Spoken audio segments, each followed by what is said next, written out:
we'll talk about how women and men can meaningfully participate in security sector institutions while maintaining their right to family life, and how security institutions can support staff in their care working responsibilities. And by care work, we mean a range of activities that we do for ourselves and for others that are essential to everyday life. The term gives credence to the argument that care work is in fact labor and not simply help. And I'd like to start the discussion by sharing a few findings from DCAF and Cornell University's Gender and Security Lab, our recent research related to women's meaningful participation and care work responsibilities in UN peacekeeping operations. Findings from our jointly developed methodology, which we call the MOIT methodology, which stands for Measuring Opportunities for Women's Meaningful Participation in Peace Operations, showed an assessment across 4 different troop and police contributing countries that show that carrying responsibilities are a reoccurring and significant barrier to women's meaningful participation in peacekeeping. This is unsurprising, really, given that globally, women assume 3/4 of the unpaid care work and on average dedicate 3 times as much time as men to it. Moreover, respondents to the MOIP surveys, both deployed and non-deployed staff, reported that mothers are more likely to face harsher judgments when they deploy to peace operations, 69%, than fathers, 29%, often characterized as bad mothers for making the same career choices as a man. And the survey respondents also reported that only 50% of surveyed security institutions provide adequate childcare facilities or subsidies for deployed personnel. This means that people with carrying responsibilities who are considered a primary caretaker, often mothers, tend to self-select out of deployment or deploy only if their extended families assume childcare.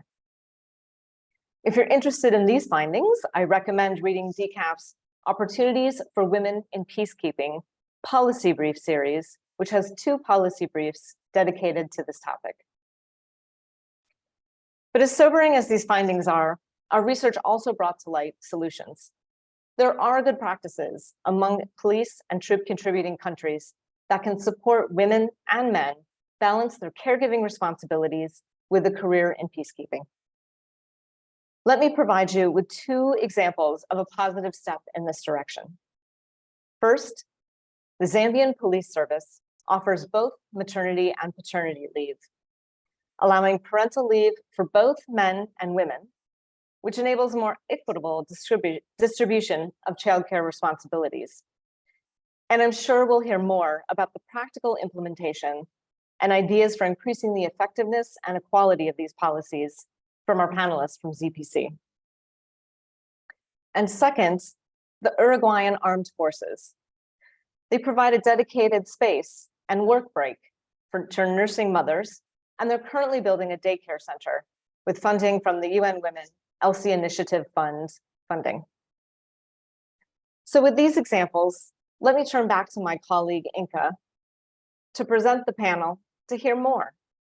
I'm sure we will hear of further challenges, but I'm just as sure that we'll hear of ideas for solutions and ways forward.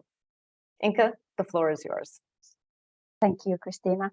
So good morning, good afternoon, everyone. I'm Inka Lidia, the program manager for DCAF's ELSI work, contributing to women's meaningful participation in UN peacekeeping. And I'm very excited today to discuss with you to right to family life and care work support for women and men serving in different security sector institutions. We have a very exciting panel.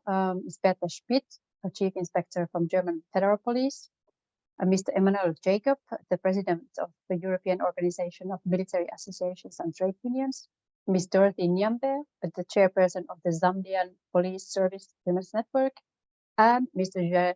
Jared Rick, the deputy chief UN Security Sector Reform Unit and a founder of Connected Apart, of which I'm sure we'll hear more about it. I will leave it to the panelists to introduce themselves more profoundly, if they so wish, in the beginning of their remarks. Otherwise, let's get the discussion started. And as I said, if you participants have comments, feel free to post them in the question and answer, and I'll pick them up from there. We have a dedicated time also in the end for your questions and comments. But I mean, feel free to send your questions in when they come into your mind. So let's start. I have a question for Beate. You have had a long career within the German Federal Police and in international assignments. What challenges have you or your colleagues faced in balancing care work responsibilities, and how have the security institutions that you have worked with supported staff in these responsibilities? So thank you for the question. Hello again to everybody. Short introduction. I'm Beate Schmidt. I'm working as a federal police officer in Germany. I'm looking back at 10 years of service, and I was deployed for Frontex. I was in an international mission and have a lot of contact in the international sphere. And when I was asked to be part of this, I was very happy, but I also thought, my God, I have no kids. How can I contribute? And but then when I was thinking about it and looked around, I saw that I have so many female officers I'm in charge of who are pregnant and who have, there is a kind of struggle, but let's to this later. I can't tell you something about it. And I would like to start with the, let's say, German national sphere. We have a lot of laws in place to protect the mothers. We have a lot of laws in place to have parental leave as well as for the father. And the developments that are made, different kind of work models are, they're pretty fast forward. And this is the obvious side. But speaking of struggles, there is that's what I found, a kind of layer that is more under the surface, because most of the care work or most of the child care work is done by the mother, and this is more a thing that I perceive when I talk to my officers and other colleagues as this is the traditional role model. This is and when Christina Finch told us that there is a perception of a bad mother. I never heard this in the international context, but I heard it in a national context. It seems to be, the perception seems to be still there. And what I think is that the real struggle is that society has to work on the mindset that child care work is a two-party job, or at least all parties, not only the parents, but and of course the employee. And in this case, in my case, it's the police, are also involved and have to give something. And for me, myself, I'm a deputy section chief. And I can tell you that in my function, there are not so many females. All of the females I know, they do not have kids. I don't know whether it's by choice or because I don't know. It's not possible. But in this line of work, I never met a female so far with kids. And if I imagine myself having them, I do not know how to do this with a job I have now, because it's very demanding. I do shift work. And so far, all the part-time or mobile work, things that we offer are not offered to this kind of leadership level. So this is actually the struggle, that we introduce those models that we have at staff levels, also to the operational sphere, where it is more demanding. And but I think it is possible, but yet not there, at least not in the federal police. And concerning the international sphere, I have a lot of experience that there are like new fathers, or there are male officers, military and police, who expected to become father. I met them in the mission, and it was always a very, very good moment for them, and they were praised. But I never met one female, and no pregnant female, obviously, in the international mission because of the risk. But so far, not even a mother. I cannot. Only one example at the staff level, but her kids were grown up. So females are also rarely to find in international missions because I think of the care work. And when Christina also mentioned child facilities, so far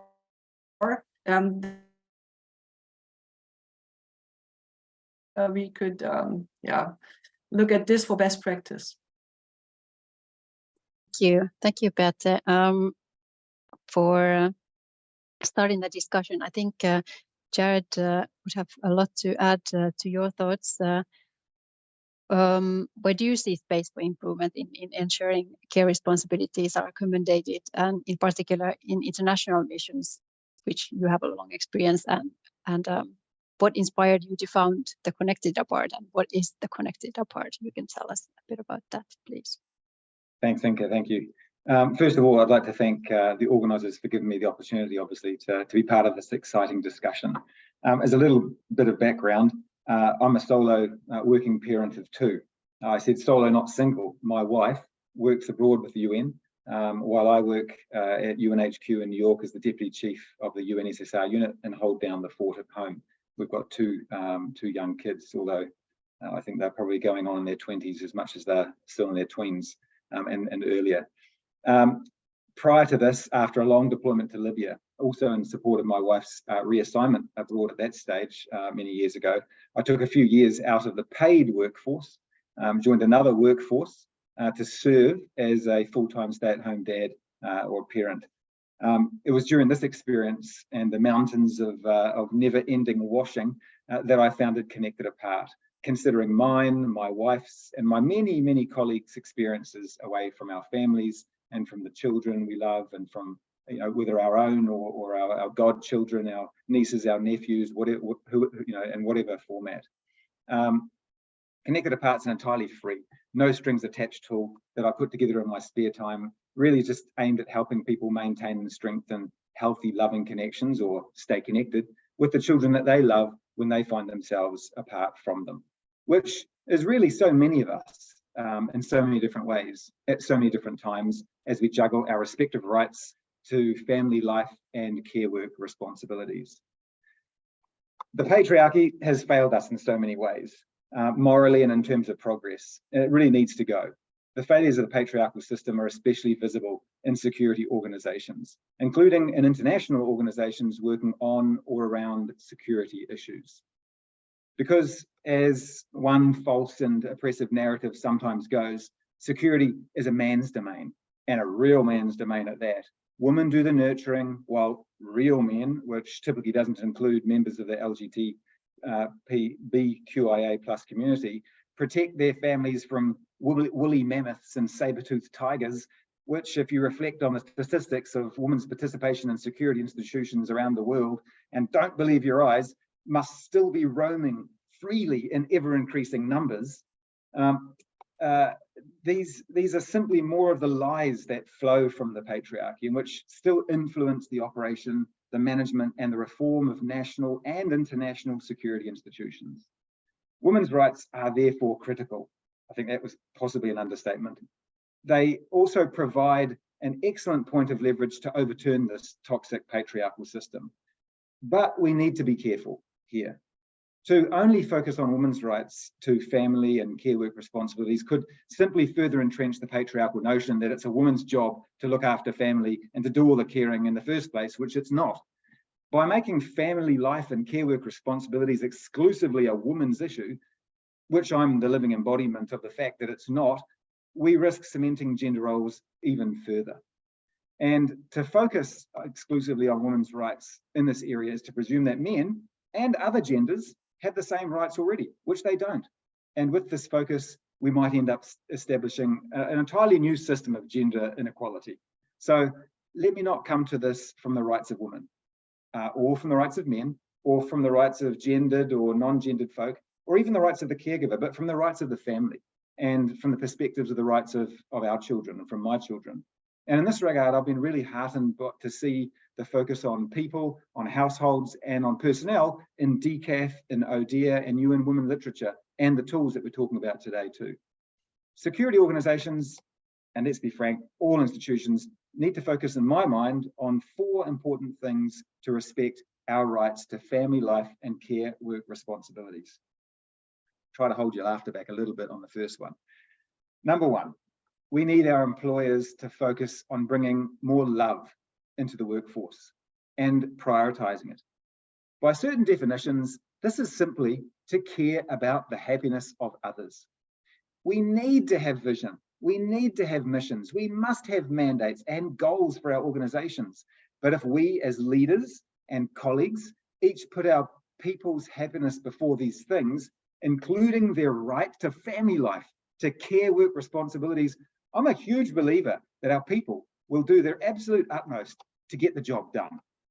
Number two, we need more policies that support the family's right to life and care work responsibilities. For example, policies that get way more women and other gendered or non-gendered folk into security organizations, while we help men like me and other gendered or non-gendered folk get out of security institutions into another version of what it means to be a working man or a working caregiver at home. Okay. Number three, we need tools to help families implement their rights to life and care work responsibilities. I've come up with Canada Apart in my spare time, like in the garage, but we really need more. And finally, number four, and then I'll finish my remarks. Finally, number four, we need to embrace modern practices of working, such as those that helped us survive and thrive during COVID, and which helped us to make so many wonderful gains in terms of the family's right to life and care work responsibilities, as well as, believe it or not, workforce productivity and impact. As recently outlined in a Fortune article, and I quote, despite, or maybe I'll use a slightly different voice, despite the overwhelming evidence that flexible hybrid work is more productive than forced in-office work for the same roles, top executives are stubbornly herding employees back to the office like sheep, expecting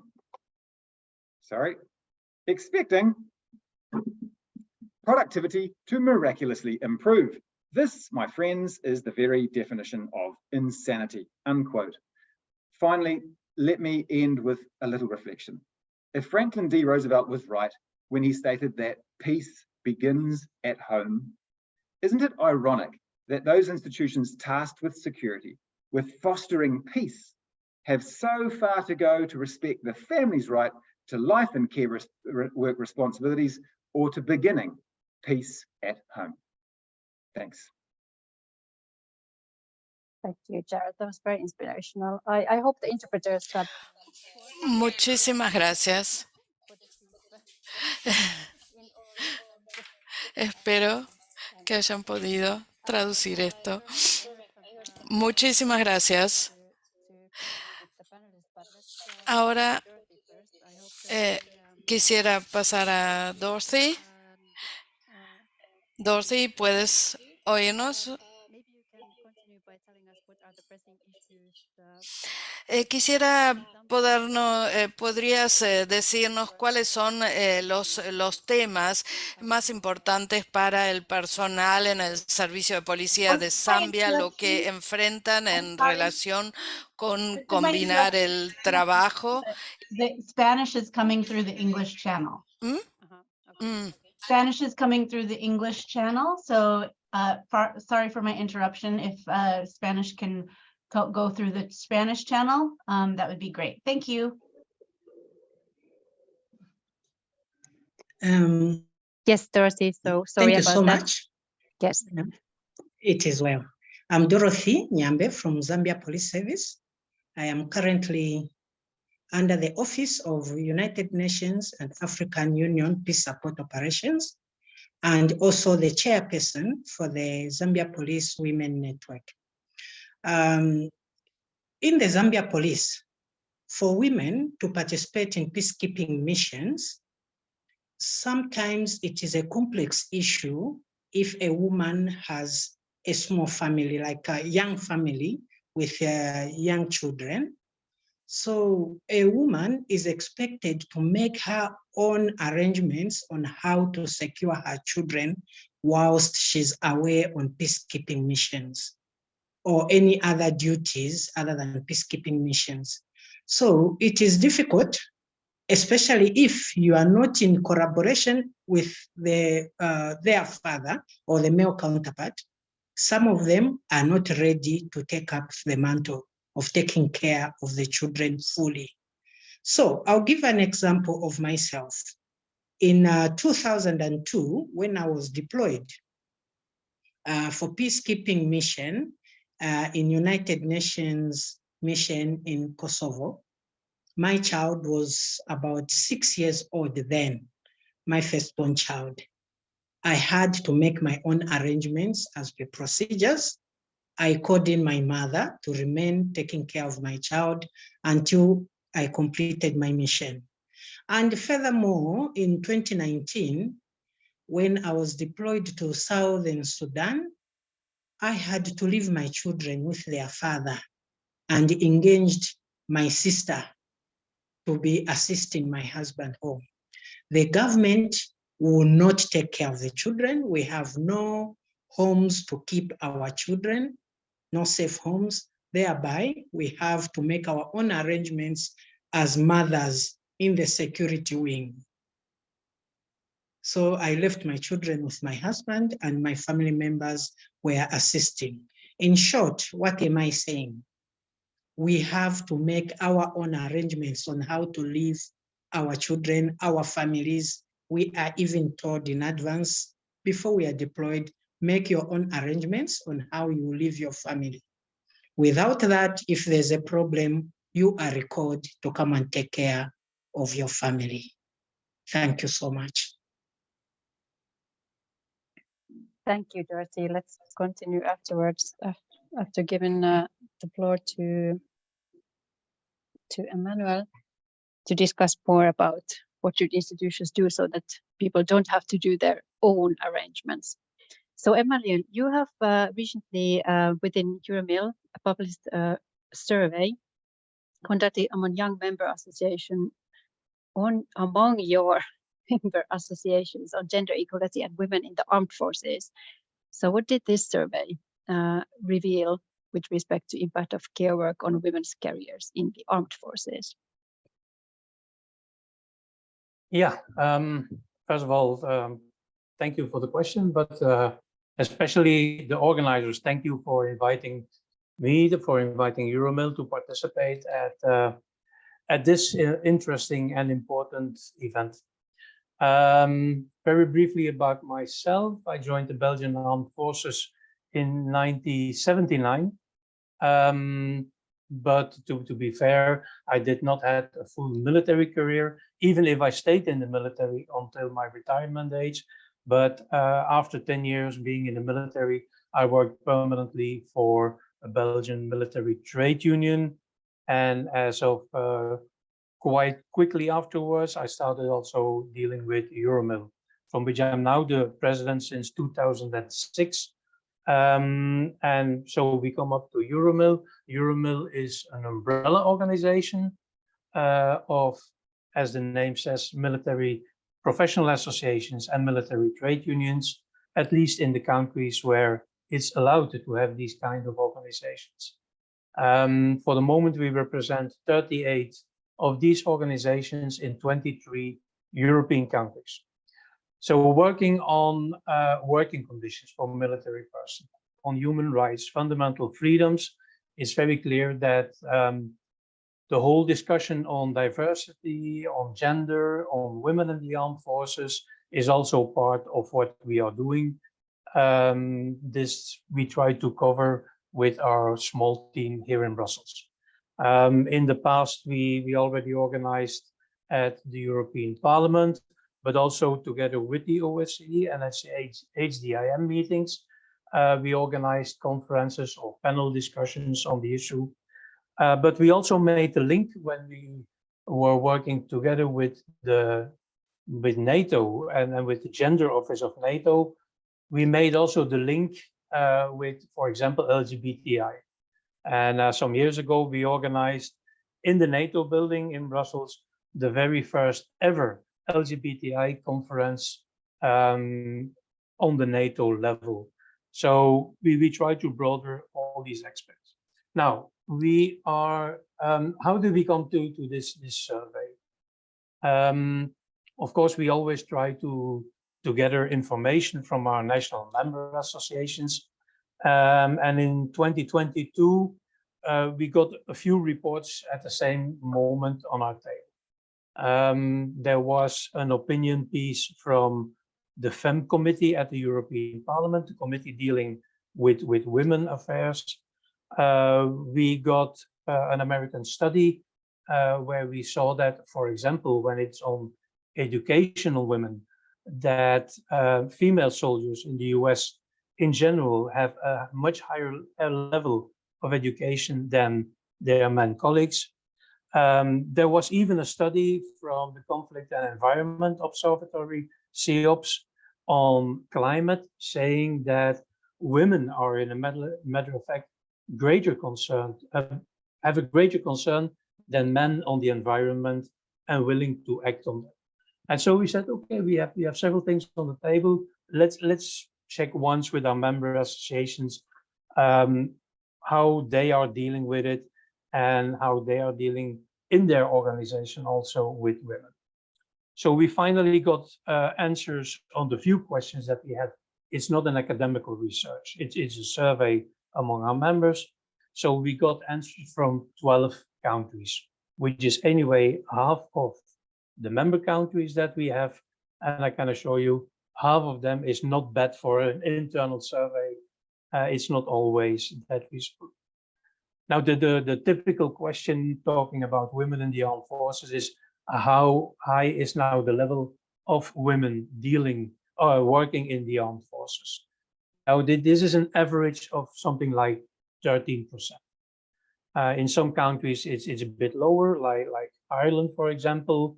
They only come at something like 7%, but other countries like Sweden, you have 22%.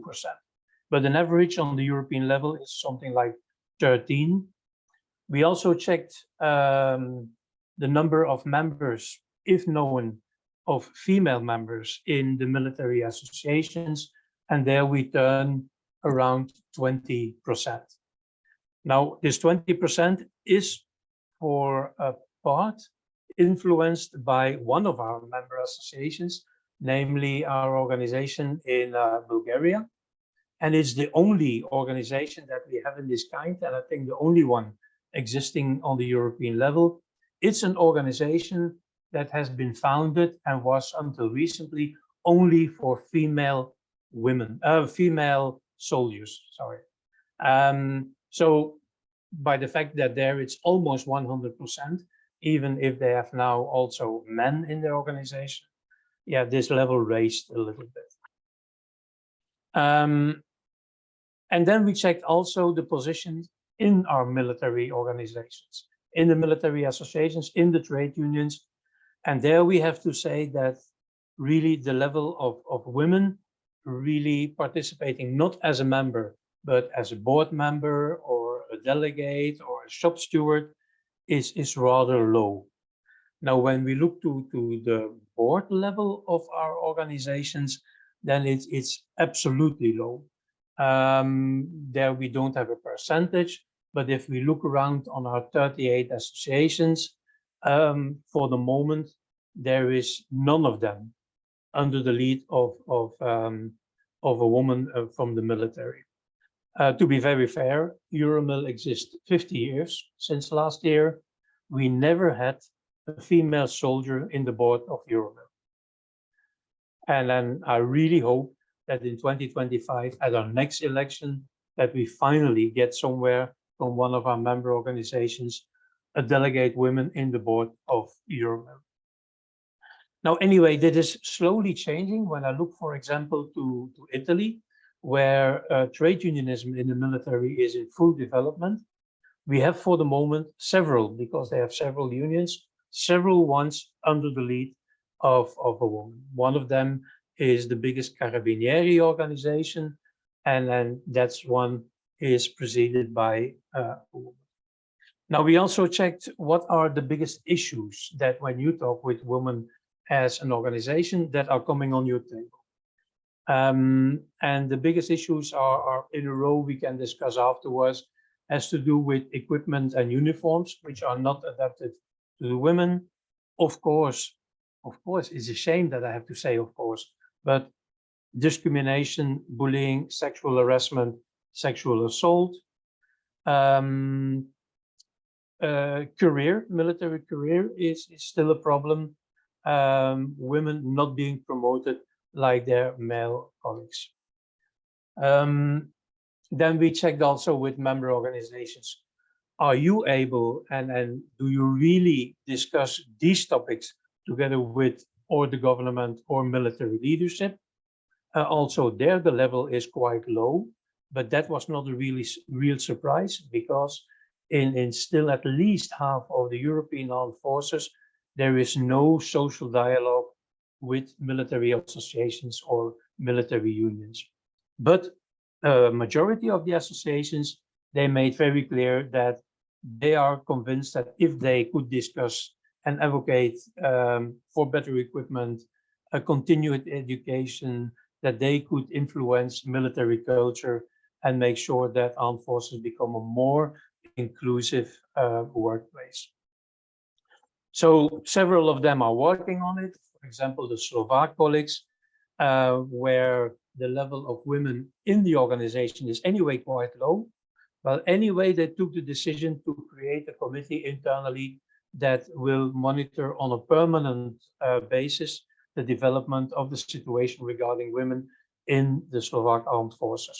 Our Greek colleagues, for example, they have a gender equality secretariat. And this creates for them sometimes even some problems, but it creates also a link between politicians and military authorities and the organizations. When we looked towards the educational level, making this link with this US study, then we came to the conclusion that there is no data available, at least not that our organizations could really find. And I'm really not convinced that even the armed forces as such have this data available.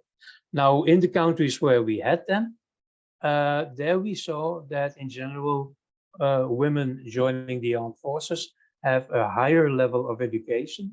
For example, in Sweden, 52% of women continued their studies after secondary school, while only 30% of the men did this.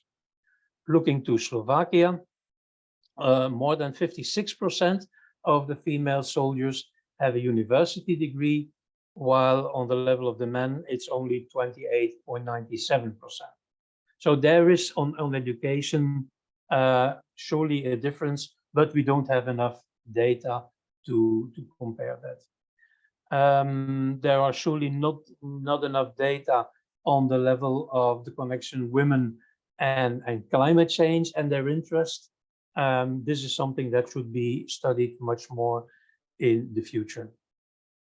So, but one thing is sure to conclude that still today, 2023, as already said by another speaker, it's still the idea that armed forces is, it's a male world, and that not always women have their place in this world. It's of course a stereotype because everybody knows or should know meanwhile that women function in the armed forces on the same level as their male colleagues. And therefore also there are several studies that show out that future armed forces should be more diverse, should be inclusive, and should make sure that women have their place in the armed forces. Now, not only talking about women, as already said, there are also men having to take care of their children, having a family life. And this is also one of the huge challenges that armed forces have, is to make sure that they can guarantee for all their personnel, men and women, a life-work balance which is acceptable, which is doable. And of course, we know and we accept that we have to take into account that armed forces and being a member of armed forces means that you are part of a job where you can be called at several moments to deploy or whatever. but armed forces should take care of that and should make sure that armed forces are a very good workplace and that people are willing to stay there. Once again, things are changing. We also have very positive elements, and I will end with this one, is that, for example, the European Union decided on a strategic compass not so long ago. And one of the points in the strategic compass is that European Union says that we should increase gender equality in the defense sector and strengthen the role and network of gender advisors to its CSDP missions and operations. So things are improving. It's a point also on the political level. So we will continue to keep it an issue for discussion, for example, going up to the elections, European election in 2024. And I stop it at that point. Thanks very much. Thank you, Emmanuel. I mean, this leads me into asking as the first follow-up question from all of you, because I heard many times mindset and stereotypes, and kind of if we start to discuss from the more abstract level and then come into more concrete solutions, what would you say, how do we then challenge these stereotypes so that more women can serve in the force and more men can serve at the home front? Do you want to start, Beate? Actually, I read a very interesting article in the Manager magazine. Is to attract both males and females to leadership positions. One thing that we do have in the staff level is part-time work and telework and whatever, but we do not have this top and job sharing in certain positions where two parties have one position, and that makes it way more flexible to deal with it. Of course, there are some challenges, but I read that they, for example, to keep both parties informed, even though they are not at the same time at the office, they keep up a digital diary. So everybody is in the loop all the time. And I'm really in favor of those kind of solutions, to not have one all the time being there. And of course, and even in the operational sphere, have the opportunity to have one in the office and one at home dealing with the administrative stuff, which is also a lot of things. And I think this rings true for both military and police. Thank you. Jared, you want to take up the challenge of changing stereotypes? And I mean, if you want to reflect also others on any other points that came up while you were listening to the others, please go ahead. Yeah, I mean, I've said my four probably main points already, but there's a couple underneath at least I'd start with. Number one is culture, you know, and I think that we need to identify a number of the stigmas that result in these types of, you know, deeply hurtful and again, inappropriate, it's just an understatement as well. These deeply hurtful, inappropriate statements that often people get in different genders, my wife included, has heard, you know, similar things as was said at the opening, you know, that or gets that kind of, oh, bad mother kind of thing, or, you know, you've abandoned your family kind of stuff. I mean, that's just shocking, and it's just deeply hurtful and wrong. And we need to try and understand where's that coming from. You know, where's the stigma? Where's the point? Where's the thing that we need to work on in our culture to help people realize that, you know, we're all people trying to do our best in this world and trying to give our best in this world. And sometimes that takes my wife abroad, and sometimes it might take me abroad, but we're both loving parents and doing our very best, right? So we have to figure out where that's coming from. There's a bit of stuff there, but there's also stigmas for men too, right? And I touched on some of them. You know, you're a man and you leave the workforce, then you're not a real man, or, you know, you're something else, and that something else is not a good thing. There's these judgments that come from somewhere around what's right and what's wrong in terms of who plays what role in the workforce. That's what I'm getting at, right? So I think we need to try and identify what are those rights and wrongs. And I think they're cultural too, right? I think in some perhaps countries, some of those rights and wrongs that we perceive in our countries or in our cultures are different. But it would be very interesting to try and identify where some of those things come from, so we know the pressure points that we can aim for and touch on to try and change the culture in which we work. Number one. Number two, yeah, specifically when it comes to point number two I mentioned before, there's some policies, and I want to shout out a couple of organizations here. One is, you know, like the Department of Peace Operations. They they give all gendered people the opportunity to take liens on their positions, to go off for up to 2 years to do a variety of things, including taking the lien to support their partners, in their own careers or their families. I had 2 years off when I was working for the Department of Peace Operations. As I said before, I took 2 years to be a stay-at-home dad. That was my justification for it. My wife had been redeployed abroad, and I followed her with my 2 kids, and we, and I was able to play that role not just for my children as a father, but also for my wife. And it was hugely supportive of her and taking a more senior appointment. I think the department should be just commended for that type of policy. That's just the kind of the policy I was meaning before about getting men out, and getting me out made space, by the way, for a woman to take to move into the position that I was in previously. And it does so many wonderful things, getting people out of organizations in this breath of fresh air that comes from all different places. And we were just lucky, I suppose, in that case. There was a fabulous woman candidate who was ready to take on the job. So that's one really wonderful policy, I think, and DPO, the Department of Peace Operations and UN, should be definitely commended for that. Then there's the likes of UNICEF, for example. I know UNICEF has, I know this because my wife works for UNICEF. UNICEF has a policy, a mobility policy, and in that mobility policy, it is explicit that the organization will try to, will endeavor to deploy as part of mobility, when mobility comes up, endeavor to deploy the parents or parents closer to their families. Hasn't quite worked in my wife's case. We're hopeful that it will at some stage. But the policy's there, implementation, these things are never perfect. But I think the organization should also be commended for making that effort.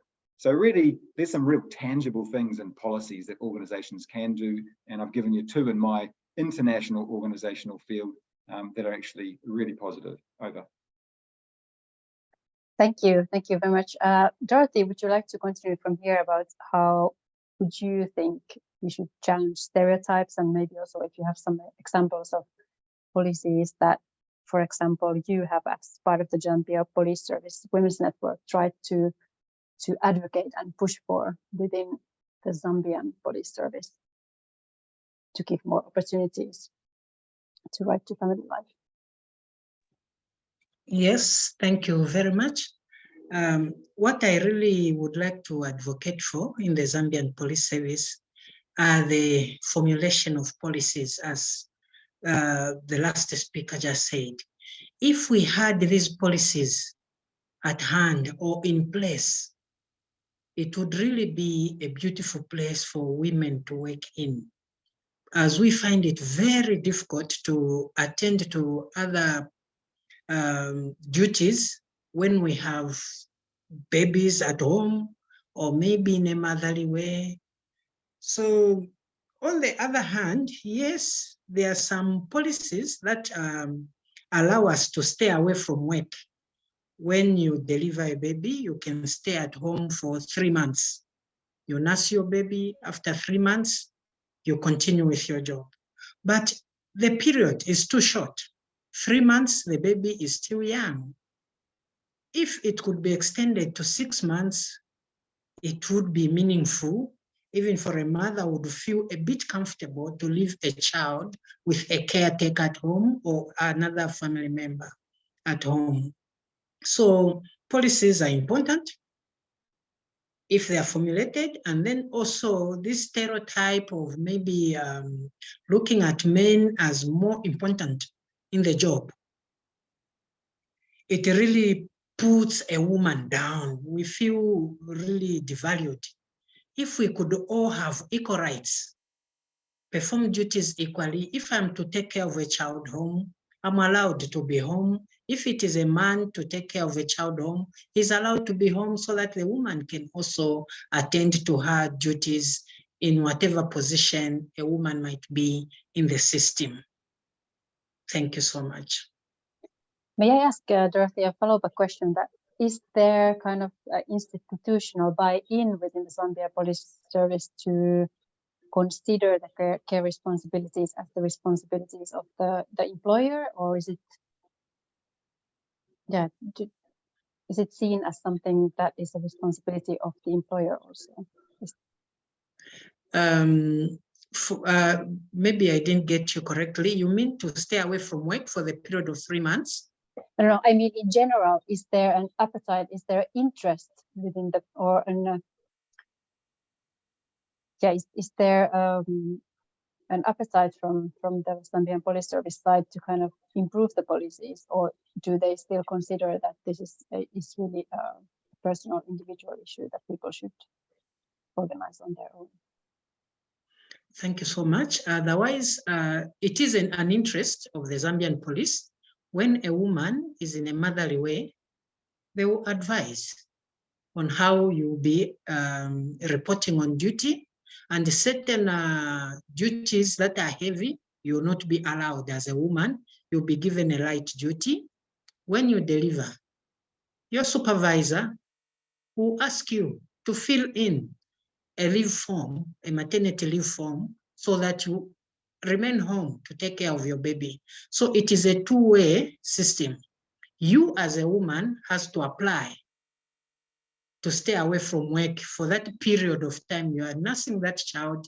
They will not even remove you from the payroll. You still get full benefits like any other woman, like any other man who is on duty. On that one, I really commend the government, but my plea could be to extend the period, maybe to 6 months. That time a child would have gained momentum and able to respond to certain stimuli. Thank you. Thank you. Thank you very much. Emmanuel, what is your, I mean, thinking on the reflections on the previous speakers, and what about stereotypes and changing stereotypes, and can the unions play a role in this? Yeah, of course, several of the topics has been raised already. And for example, Beate, but also now exactly has been talking about flexible working arrangements and parental leave, for example, childcare support.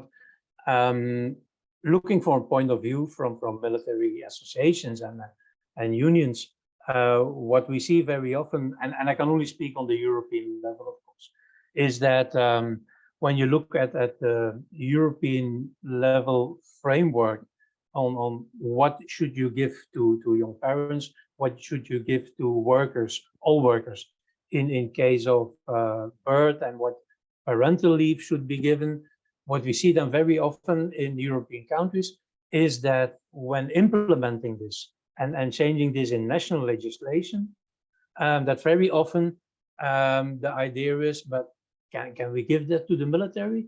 But that's almost impossible, because no, they are military. They should be always available. It's not possible that we leave them 10 months at home or something. I remember an old discussion when I was a much younger trade unionist than I am now. There was on working time, a 4-day working week for everybody. I remember that my colleague said when I in interviews that we need to implement this in the Belgian armed forces. Yeah, they thought I was completely crazy. This would be the end of the armed forces. And then the same is happening with childcare. It's not the end of the armed forces because men or women are taking care of their children for a period. But what I want to add is also that, well, what I think it's very important for this whole discussion and how we deal with that in the armed forces is that we need to continue, and then where it's not happening, implemented training and awareness on the issue, and especially by the high leadership, because and I'm not making remarks on military leadership, but very often military leadership is only thinking on the operational outcome of the armed forces. That's their task, that's what they are trained for, that's what they want to do. But we also have to make military leadership aware on these social aspects of the men and women. Because one thing is clear, we have all over Europe, we have in the armed forces an enormous problem of recruitment and retention. So if we don't make sure that armed forces all over Europe, and sorry once again that I can only talk on the European level, but I think it's also the case in the US and in other places, If we don't make sure that armed forces stay or become an attractive workplace, then we will have a real problem in the future. Last point that I would like to add is all these specific topics like harassment, bullying, and everything, we should make sure not to hide them. And that in the armed forces is a system, and in a matter of fact, not even in the armed forces, but a system for armed forces personnel, that there is an independent complaint system, that people can complain somewhere. For example, at the Ombuds Institute, can be an Ombuds Institute for the armed forces or a general one. As you know, we have this famous yearly conference, international conference of Ombuds Institutions of the Armed Forces, supported by not supported, organized by DCAF. And then what we really see is that there things are developing. Ombuds institutions have more and more on their table. People in the armed forces are more and more speaking out now and not hiding things anymore. I just saw yesterday from the UK Service Complaint Ombudsman for the Armed Forces, I saw their numbers 2022. And then one of the numbers that I can give is, for example, there are 12% of female personnel in the UK, but on the level of the service complaints, the women fill in 21% of the complaints. So I think that these numbers speak for itself. There are issues, there are things to deal with. So let's take this very seriously and make sure that people have a way out, that they can speak on it and not leave the armed forces, but stay in the armed forces. Thank you. Thank you. There are also in the question and answers a few comments related to armed force, to stereotypes. For example, that armed forces is considered as a male preferred job, and women find it difficult fitting in terms of discharging their duties due to culture, religious beliefs, traditions of a certain society. And also another participant is commenting the culture of the developing countries controls the workplace, and how male bosses see female employees and female managers can advance. Before going to the other questions I have from the audience, I would like to give the panelists one more round of opportunities to reflect, if you wish, what others have just commented. Beate, Jared, Dora, if you want to raise your hand, or if you want to continue. Yeah, Beate, go ahead.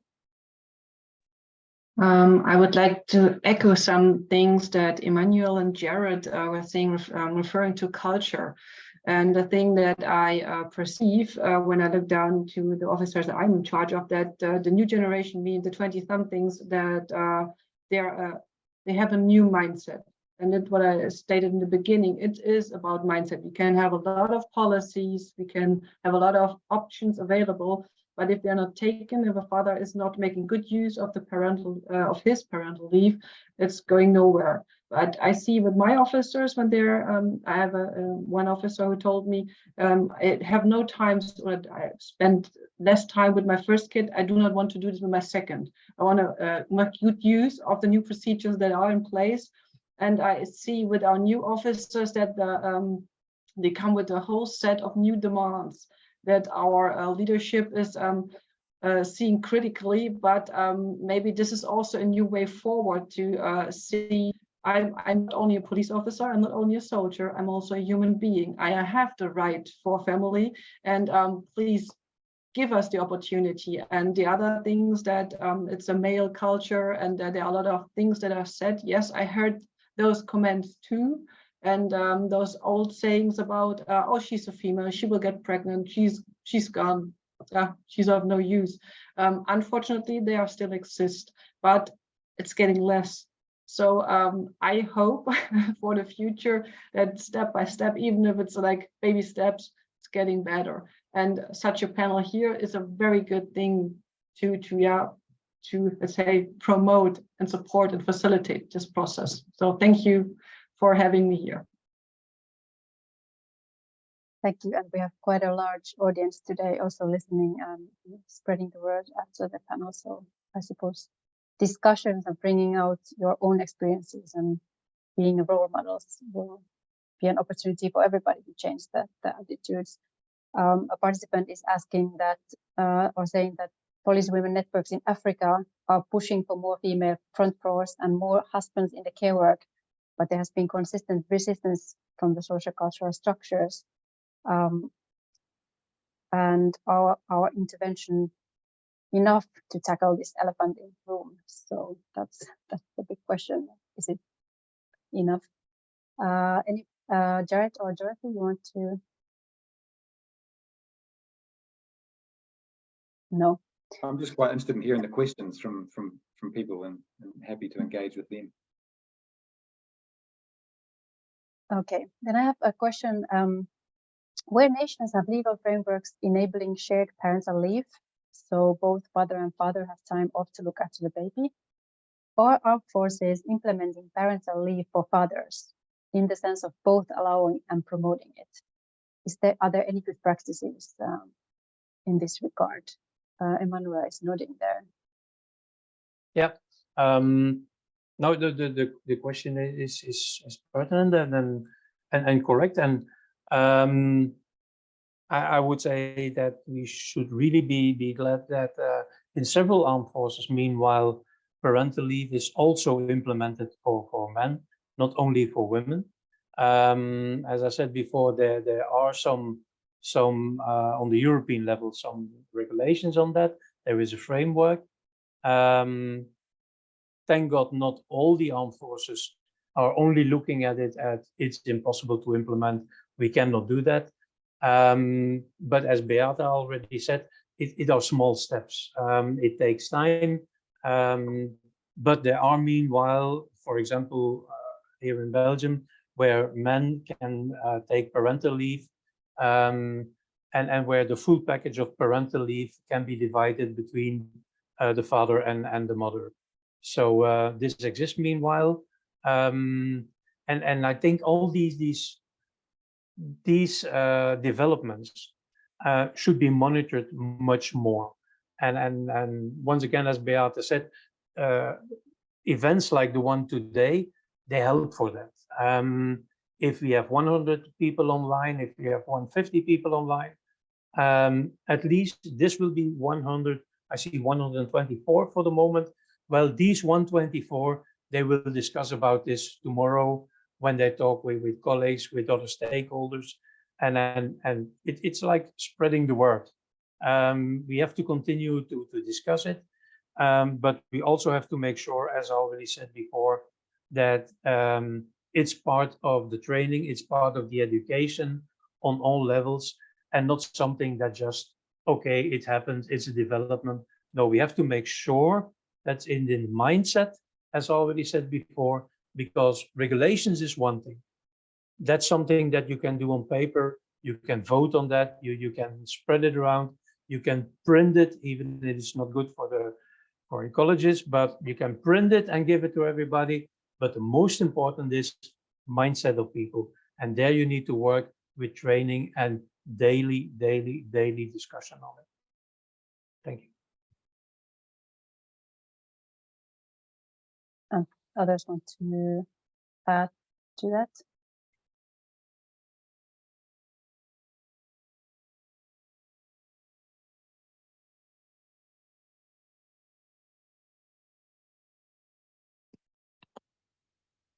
No? Yes, we have plenty of time for other questions and comments from the audience. If you want to share some, I'm seeing some being shared, some experiences, any good practices that you want to highlight from your countries. You're welcome to do so in the question and answer section. Dorothy, please go ahead. Yes, thank you. Some good practices that I can talk about from my country concerning family life. During the period that a woman has a baby, gets leave, a man is also allowed to take leave for the first 1 week to assist the mother in taking care of both the mother and the baby. After that, he can return for duty. If the woman is still unwell or the baby is still unwell, the man is allowed to stay away from work and take care of both his wife and the baby and then return for work afterwards. Thank you so much. Thank you, Dorothy. I am looking at the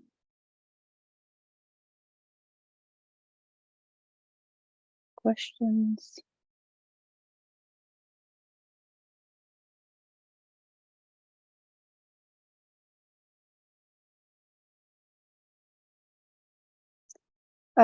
Maybe we can ask then the participants if there are no further questions or comments from the audience for the time being. We had coming into very practical examples and ideas for reform. We already had Jared's list of 4 points of more love to workforce, more policies that support more women to join the forces and more women to join the care workforce, tools to make the policies a practice, and then using online work that we've now all learned to cope with as we are here now in this webinar. I mean, that was a very practical list of things we can do. Maybe the other panelists would like to conclude with their similar ideas on how would be the next steps forward. Maybe we give it to Beata to start. I had to change just source. Somehow internet connection is broken here. So what is the way forward here? To not stop talking about it, especially me as in my role, always introducing them to all different models and also communicating upwards what is necessary, what do my officers need to have this so-called work-life balance, especially in the police, and not only in the national sphere but also in the international sphere, because I think in the international sphere there are even less females who are even apply because they have kids at home. Exactly. Shall we go to Jared? You want to give more thought to your 4 points? Oh gosh, don't get me started anymore. I could speak for hours. You know, it's such a wonderful subject, and I'm just so grateful for everyone's involvement and engagement today, and the chance to be here and to talk about this. You know, you can see from going back on Connected Apart, I've been thinking about this for quite some time. You know, and living it. And living it from a different gendered perspective, right? Not from the perspective of a woman, but seeing my wife live it from that perspective, and seeing all my friends live it from that perspective. I have seen and I have had friends who are pregnant who are working in peace operations. I have had you know, a lot of other men colleagues who have struggled with staying connected to their kids, and obviously women as well. And so I've seen so many people grapple with this, right, and their care work responsibilities. I've seen so many strange responses from leadership and from systems. And so maybe to my mix, I want to keep coming back to this thing, probably as the raving feminist that I am sometimes, you know, about the patriarchy. I mean, there is an issue there, right? And we do need to keep challenge that, and as much as possible, keep tearing that down. We do need to, you know, keep looking at the failures of that and how that's affecting our lives generally, you know, in the systems we work in the organizations we work in. So I hope that somewhere, you know, that pressure continues because it underlines so much, right? That whole concept of what a man is and what a woman is in different cultures, as I said again, because they are different, what a woman is in a different culture and what a man is in a different culture. But, you know, questioning that, I think, is so important, and what role therefore a man is able to play and a woman is able to play, you know, and not able to play in some person's eyes. And then, you know, and then trying to work on that and actually help folks realize that actually, you know, men and women can play all of the same roles pretty much. I mean, not biologically necessarily, but you know, that we can have equity in the roles we play in organizations and in families, by the way, right? And we can find a balance. And I don't, as a man, have to worry about being scorned on from having left the job for 2 years, you know, because I wanted to look after my kids, you know, and something's therefore wrong with me. And so, you know, maybe when I come back into the organization, people are a bit like, oh, he's not really serious about his job, right? Which I've heard, right? Not very serious, not very committed, not very serious. I mean, you know, and then those horrible things that that women sometimes get when they're not at home looking after the kids.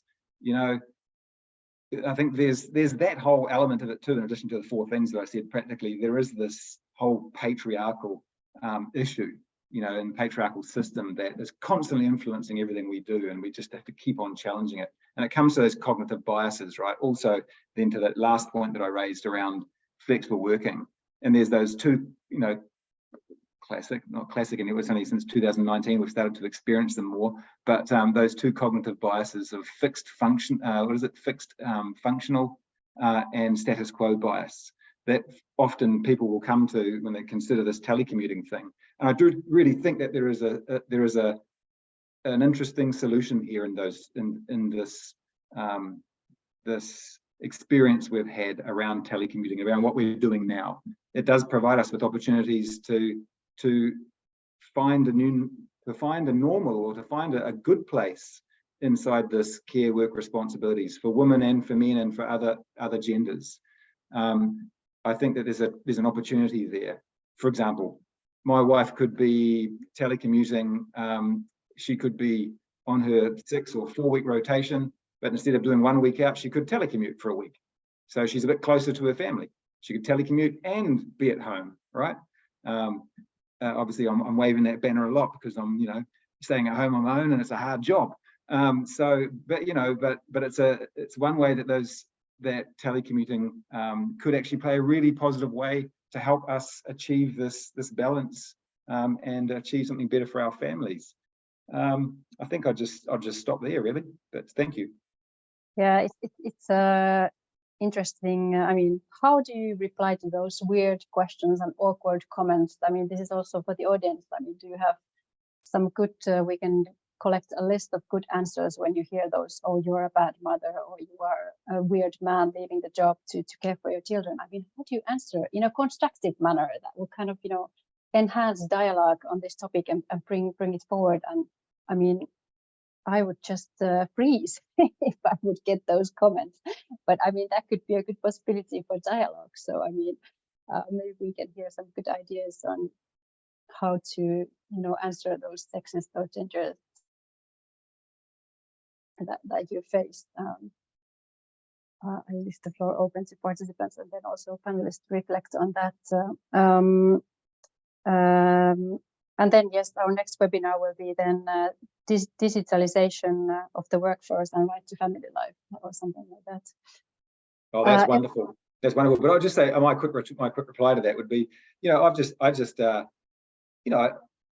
recognise that everyone's different, and that's what I try to help those that have the courage to say that, right? I don't instantly think that they've lost the plot, or, you know, that they're on the other fence and they're on a bad fence. We're all just different, and we all see the world differently, and we all come from different places. And I think the first place is to try and encourage that dialogue a bit, and not like, well, that's not a nice thing, you know. I mean, it not necessarily is a nice thing to say, but, you know, you try and take it from that perspective and try and just remind them that, hey, different strokes for different folks. You know, we're all very diverse. We're all people, first and foremost, and we all come to what brings us happiness in different ways. And I think our organizations, as I said before, have to learn to love its employees. They have to learn to want our happiness and to support our happiness, whether I'm a man, whether I'm a woman, whether I'm, you know, gender fluid, whether I'm whatever gender I choose to be, or not gendered at all. Our organizations need to care about what makes us happy, you know. And I know for myself, and I know for my own colleagues and the people who work with me, if I look after their happiness, you know, these people are amazing. You know, they're just gonna do amazing things. Not just because they're happy, but because they know someone's got their back. And I think that's kind of part of it, right? Just reminding people that diverse workforces are wonderful places. Over. Beata, saw you put on your microphone. I think, are you eager to? No? Yeah. Okay. I can perhaps just continue briefly on what Jared said. As well what Beata, as what Jared said, I really am 200% behind it. And then especially what I said before, you cannot arrange everything, of course, with training and with education. But we really have to make it a part of the whole setting up of armed forces, of training, of education. It should be a continuation from the education, young men, young children becoming young adults, and then joining not only the armed forces, because we hear from Beata it's police, but I think that we all know that it's not only in our security sector that we have this problem.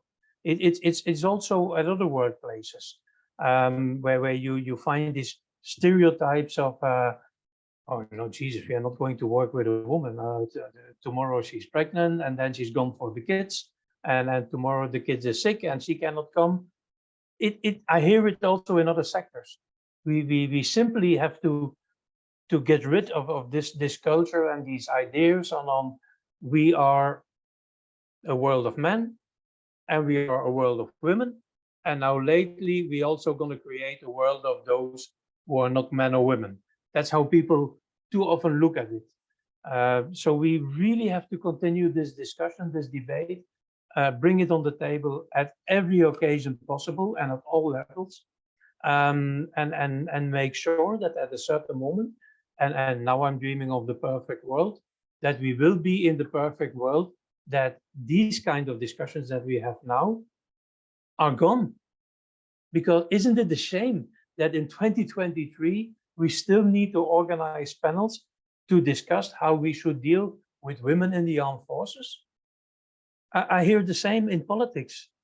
It's the same in politics. You have political parties, political groups with a women group in their party. We don't need women groups in political parties. We need politicians that take care of things. And the most competent is a woman, then it's a woman. The most competent is a man, it's a man. We should not ask the question anymore, how do we deal with women and how do we deal with men? No, how are we dealing with human beings? I heard the same discussion at the time on LGBTI people in the armed forces. When we started on the European level, starting again going in missions abroad, Kosovo and other ones in the early 90s, and we had LGBTI people in the armed forces. They were only hidden. Nobody talked about it. But then also we had them in a mission. And at the start, you really had people thinking that this would create a problem. Why should that create a problem? Because somebody is gay and going in a mission. Why should it create a problem? So let's continue the debate, but unfortunately, we have to continue the debate. So. Good. There's a question from the audience that Beata would like to answer. In most cases, justice is not a problem. Everything is okay on paper. But what about military people's attitudes about pregnancy and stereotypes that a woman is disabled person if she's pregnant?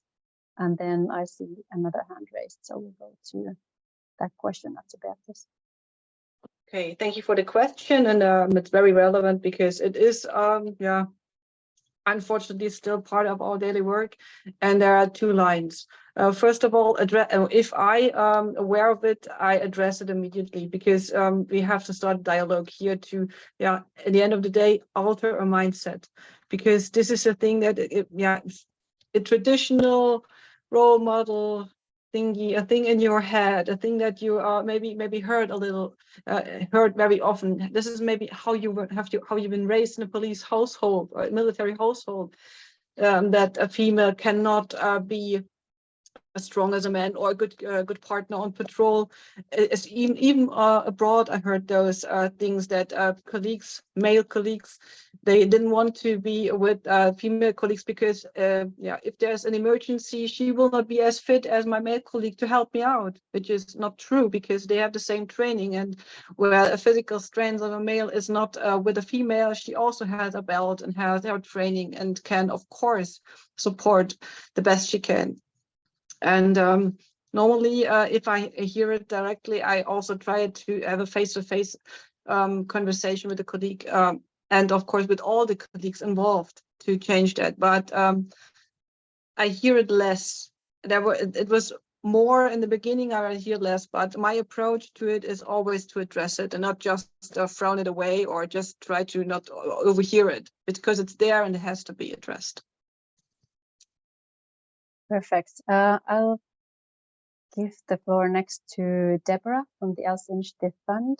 And actually, there was a question from the audience that what are the organizing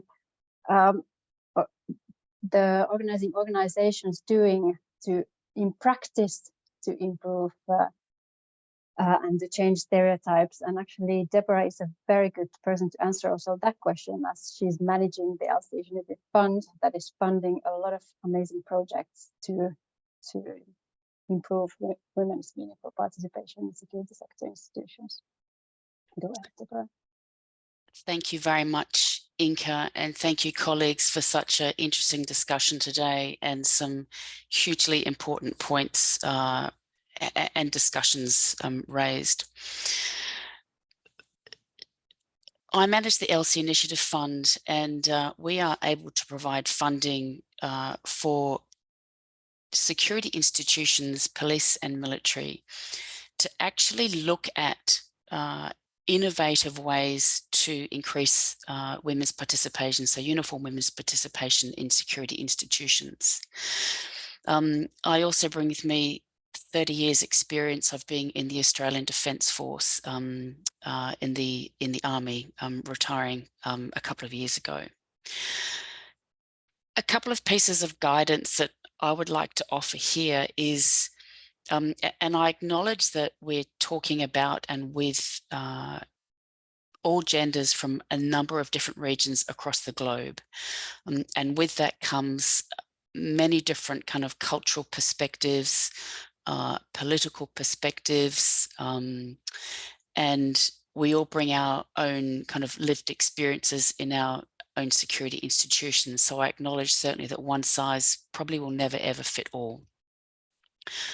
Though from a practical experience, my guidance would be don't be afraid to test innovative activities. If they don't work, at least you've had a go, you've thought about implementing a concrete activity that may look to improve women's and men's kind of right to family life within a security institution. My time in the Australian Defence Force, I saw a number of very specific targeted activities that initially were targeted to not only recruit women, but then to retain. And then the thinking over several years changed to, well, what is good for women is also good for men, and it's good for the family. I won't go into those in detail because I know we've only got a few minutes, but there were a number of specific activities designed to increase women's recruitment and then to retain them. Some of them worked, some of them didn't, but have the courage to look at implementing innovative activities, and then you can test your assumptions. Certainly collect information, measure the impact and the uptake and the outcomes. The second kind of piece of advice that I would throw out there for consideration is you probably need to have a 2 or a 3 at least pronged approach within your security institution. So we know that cultural and changing attitudes to these conversations and the way these conversations are had is really important. But I would suggest to not forget the policy settings, training and education right from when people join that institution, to talk about why these conversations are important and why women's and men's involvement and active and meaningful participation in the security institutions is important. And come up with your own narrative and dialogue for your particular security institution context.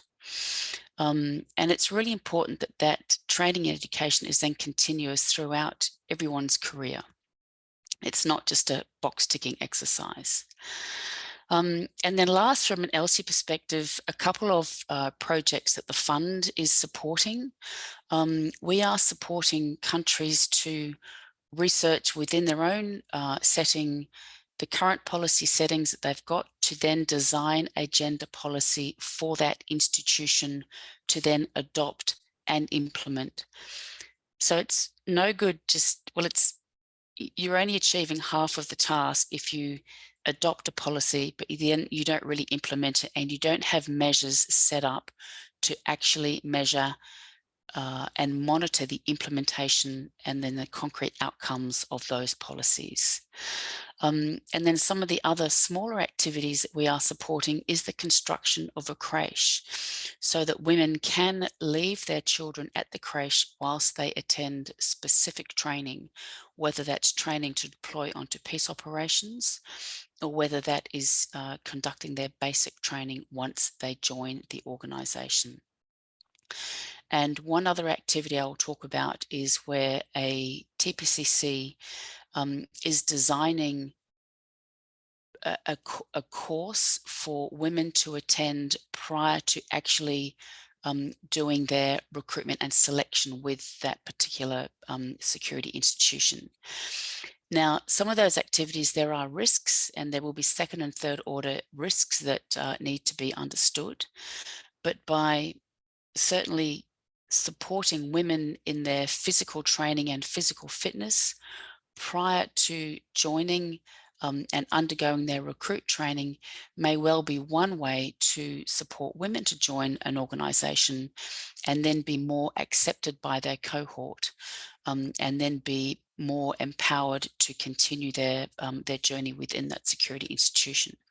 So they are very specific to very specific countries, but I would encourage countries to be innovative, to look at what meets their particular context, and then do not be afraid to test concrete, innovative approaches. I'll stop there. Thank you very much for letting me come in with my short intervention. Over. Thank you very much, Deb. I might also mention as the question on what we concretely do as hosting organizations. So DCAF is supporting countries to do this MOIP assessments, which is measuring opportunities for women in peace operations. And one of the barriers we've identified there is care work. And actually, ELSI Initiative Fund is also funding security institutions to do these MOIP assessments. And what we've found out is that not only you can identify some of the barriers and opportunities, but you can also get into really in-depth discussions during the assessment, during the research within the security institutions on, for example, care work responsibilities and what it means for men and women in the force, and kind of bringing out the issues and having open dialogue on the topic. Is there? I can't, Natasha, see the question in Georgian. Sorry, I hope there's the comment in Georgian, the translated text is under the answer section, but it's a comment looking at the labor codes and the relevancy of Jared's comments, and talking about the fact that in Georgia, stereotypes determine gender attitudes more than the legal codes, but the role of women in leading structures of the state is irreplaceable, although they are still assigned more menial tasks. And the colleague who commented is fighting to change this, but that there are also women in the police force whose husbands also suffer verbal harassment from their husbands and denied family and career development. So lots of work still to be done in all of the countries that we are talking about. Thanks. And then also one participant is commenting that when she get these judgeable comments, she would always ask if they would be questioning my husband if he were the one getting the job abroad, or if they would be congratulating him. And this generally makes people feel to think about their question. There's one idea thrown at. Okay, but we are really at the end of this super interesting discussion, and I want to thank all the co-hosts of this event, ODIHR as the Initiative Fund, UN Women, and myself as a DCAF representative. I would like to thank the panelists. Thank you for taking the time to take part in this super interesting discussion, and I hope the discussion will continue in, for example, in our social media channels and in future similar discussions. I mean, I already had the idea for the topic of the next webinar, right to family life and digitalization or distant working. And with that, I leave you to continue your work, each and every one of you, to support people's right to family life, and also wish that you get home in time today to enjoy your own right to family life. Thank you very much. You can see the evaluation of this webinar, so please do take a minute or two to answer the evaluation so we know how to organize more meaningful webinars in the future. Thank you very much. Have a lovely day. Have a lovely evening. Thank you. Thank you for your excellent work. Thanks so much.